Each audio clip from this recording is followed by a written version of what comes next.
Hello everyone, আসসালামু আলাইকুম। কী অবস্থা সবার, কেমন আছো? আশা করি সবাই অনেক ভালো আছো। তো আজকে আমি আর আমার বন্ধু মিলে যাচ্ছি একটি মেলাতে। যদিও মেলার আশপাশ আমার চেনা জানা নেই, আমার বন্ধু সেগুলো ভালো করেই চিনে, কারণ সে এখানে আগে থেকে আসা যাওয়া করতো। তো আমার আজকে সারাদিন মনটা খুবই খারাপ ছিল। তো সে আমাকে জোর করে বাসা থেকে নিয়ে আসছে, বলছে যে তোকে এক জায়গায় নিয়ে যাবো, জায়গাগুলো প্রকৃতি আবহাওয়া অনেক সুন্দর। তো প্রথমে আমি তার কথা বিশ্বাস করি নাই, আমি যেতে রাজি হই নাই।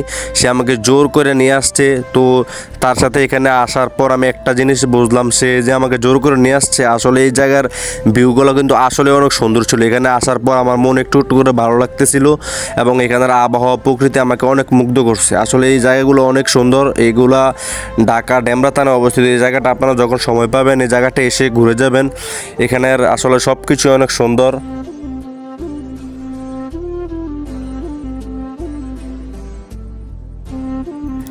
আর আপনাদের আমি প্রথমে দেখাচ্ছি যে এই মেলায় ঢোকার প্রাধান্য গেট, আর এই স্থানটির নাম হচ্ছে ঢাকা যাত্রাবাড়ি কোনাপাড়া। তো আপনারা সবাই কোনাপাড়া এসে সিএনজি বা রিক্সা নিয়ে যে কোনো কিছু নিয়ে এখানে খুব সহজে আসতে পারবেন। এখানে মানুষের এত ভিড় যে পা রাখারও তেমন জায়গা ছিল না। তো আমরা এখানে দুই বন্ধু মিলে আসছি, অনেক লোক, অনেক দর্শক দেখে আমরা নিজেরাও খুব অবাক হয়েছিলাম। তো আপনারা যারা সময় পাবেন এখানে এসে একটু ঘুরে যাবেন। তো এটা হচ্ছে মানে মেলার ভিতরে একটি রেস্টুরেন্ট। তো এখানে আমরা কিছু টিকটক শুরু করলাম, যদিও আমার টিকটক ছাড়া কিন্তু হয় না, তারপরে কিছু ভিডিও টিডিও করলাম।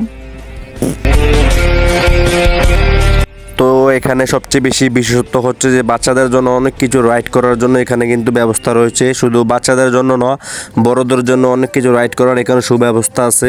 তো আমার বন্ধু বেলাল বললো আমাকে একটা টিকটক ভিডিও বানিয়ে দে। আমিও তাকে ফাঁকে ফুকুর একটা টিকটক ভিডিও বানিয়ে দিলাম, যদিও সে কখনো টিকটক করে নাই। তারপরও তার অনুরোধে তাকে একটা ভিডিও করে দিলাম। আর আপনারা সবাই দেখতে পাচ্ছেন বাচ্চাদের কত আনন্দ উৎফুল্ল। আর এটা হচ্ছে যে মেলার ভিতরে ঢুকার যে একটা রেস্টুরেন্ট আছে ওইটার ভিতরের অংশ। আসলে এখানেই রাইড করার কিছু বা দেখার মতো অনেক কিছুই আছে। এখানে কেমন লাগতেছে তোমার? জায়গাটা ভাই সেরা, জায়গাটা প্রকৃতির জন্য যতটুকু না সেরা, তার চেয়ে বেশি সেরা। আল্লাহর অন্যতম সৌন্দর্য, সুন্দর সৃষ্টি নারী দেখে।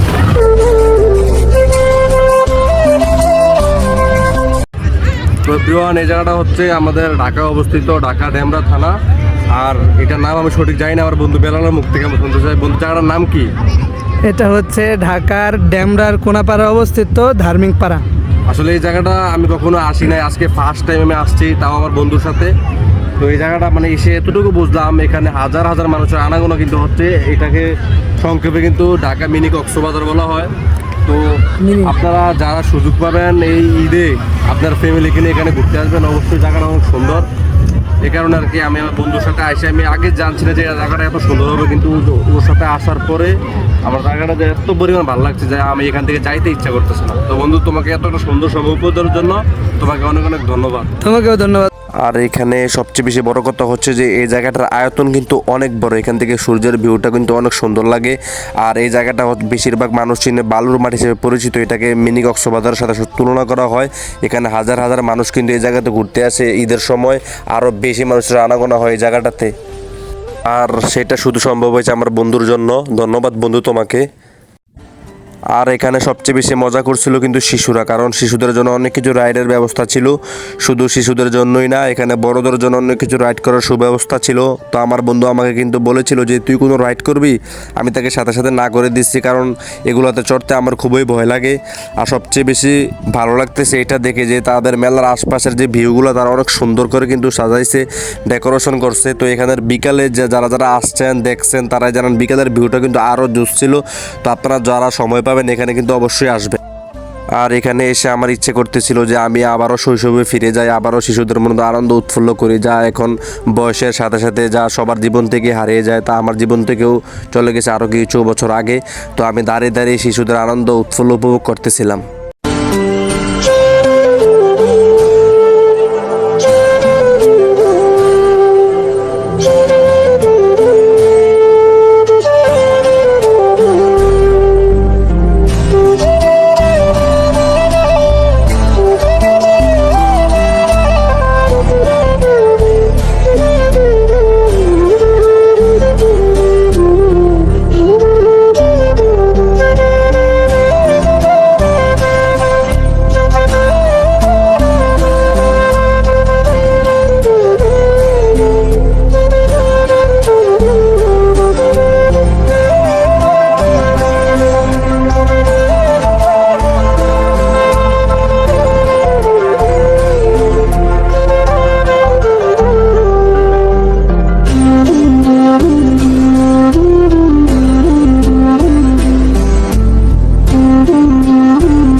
আর সবচেয়ে বেশি ভালো লাগছিল এটা দেখে, কারণ মানুষের খাবার প্রয়োগের জন্য এখানে কিন্তু সুব্যবস্থা রয়েছে।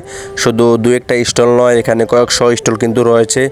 তো আপনারা চাইলে সকালের খাবার, দুপুরের খাবার এখান থেকে খুব সহজে নিতে পারবেন। শুধু খাবারের ব্যবস্থা না, এখানে সকল জিনিসের সুব্যবস্থা কিন্তু রয়েছে। আর এখানে একটা জিনিস দেখে আমি প্রথম থেকে ভয় পাইতেছিলাম, সেটা হচ্ছে এই নৌকা। কারণ এই নৌকা হচ্ছে আমার জাত শত্রু। আমি ছোটোবেলা থেকে নৌকাকে খুব ভয় করি। তারপর একদিন সাহস করে কুমিল্লা যখন আমি কলেজে পড়তাম, তখন আমি নৌকাতে রাইড করছি। তারপর আমি ওইখানে মাথায় আঘাত ফলে তারপর থেকে আর কোনো রাইডই করি না। রাইড দেখলে আমার খুব ভয় লাগে। তো সব কিছুর ভিড়ে আমার একটা জিনিসও খুব শান্তি দিয়েছিল, সেটা হচ্ছে সূর্য। আমি যে আপনাদেরকে প্রথমে এই বালুর মাঠের কথা বলেছিলাম, বালুর মাঠ থেকে সূর্যের ভিউটা কিন্তু অস্থির লাগে। তো মানুষ মেলার থেকেও বেশি বালুর মাঠে ভিড় করেছিল, কারণ বালুর মাঠ থেকে মানুষের ছবি সূর্যের সাথে অনেক সুন্দর হয়। আমি নিজেও এখানে কয়েকশো ছবি তুলেছিলাম। আর এখানে এসে সবচেয়ে বেশি ভালো লাগতেছিল এটা দেখে, কারণ আমাদের বাংলাদেশের দুইটা পতাকার মাঝখানে ফিলিস্তিনের পতাকা উঠতেছে। কারণ ফিলিস্তিনের জয় আমরা সবাই চাই, কারণ আমরা সবাই সোশ্যাল মিডিয়াতে দেখি ফিলিস্তিনে হাজার হাজার মুসলমান বাইরে প্রতিটা মুহূর্তে মুহূর্তে মারা যাচ্ছে। তাদের অনেক হাজার হাজার লাশ কিন্তু একসাথে দাফন করা হচ্ছে। তো আল্লাহ যদি থেকে থাকেন, ইনশাল্লাহ এগুলো সহ্য করবেন না। ইসরায়েলকে ধ্বংস করে ইনশাল্লাহ একদিন ফিলিস্তিনের জয় আমরা পাবোই পাবো, কারণ এগুলো দেখার মতো ক্ষমতা বা শক্তি কিন্তু আমার নাই। আর সবচেয়ে বেশি বড় কথা হচ্ছে কোনটা জানেন? আমার বন্ধু বেলালের চোখ নজর কিন্তু এত একটা ভালো না। সে শুধু এদিক ওদিক তাকায়। ভাই কারণটা কি তা? না, বিষয়টা হচ্ছে কি, যেভাবে হ্যাঁ। বলা হইতেছে যে আমার নজর ভালো না, জি। আমি মূলত নজরকে হেফাজত করার জন্যই চশমা পরে আসছি। উনি হয়েছে ঠিক আছে। মাওলানা হযরত বেলালের সাহেব। মানে দেখতে ফিটফাট, যে- কিন্তু পুরোটা সদরঘাট। আমি- এর নজর কিন্তু অত একটা ভালো না, ঠিক আছে? এটা আমার বন্ধুর ধারণা, কিন্তু মূল কথা হচ্ছে এটাই যে আমি ভিতরে ভিতরে সর্বদাই জিকির করতে থাকি, আমি জিকিরে ফিকিরে চলতে পছন্দ করি। আচ্ছা। আমি অন্য কোনো দিকে নজর দিই না। আমি আমার সবকিছু আমার হবু ওয়াইফের জন্য বরাদ্দ রাখি, ঠিক আছে?